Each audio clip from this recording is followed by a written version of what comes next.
Hello guys, and today I will show you how to connect your PlayStation Pulse Explorer earbuds to your Android phone. Let's get started, but don't forget to follow to see more useful content. So as a first step, we need to turn on the Bluetooth on our phone. For that, you need to swipe 2 times on the top of the screen and find this Bluetooth icon. We need to hold it, and now turn the Bluetooth on. As a next step, we need to open the case and find this little button right here between these 2 earbuds and hold it until this light starts blinking by blue.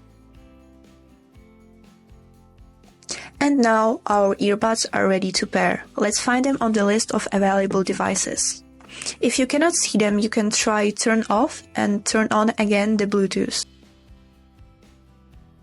And here they are, Pulse Explorer. We click on it and click pair.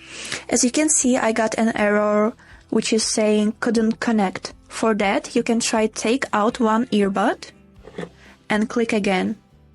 And now your earbuds successfully connected. That was all for today. I hope this video was helpful for you. Thank you for watching.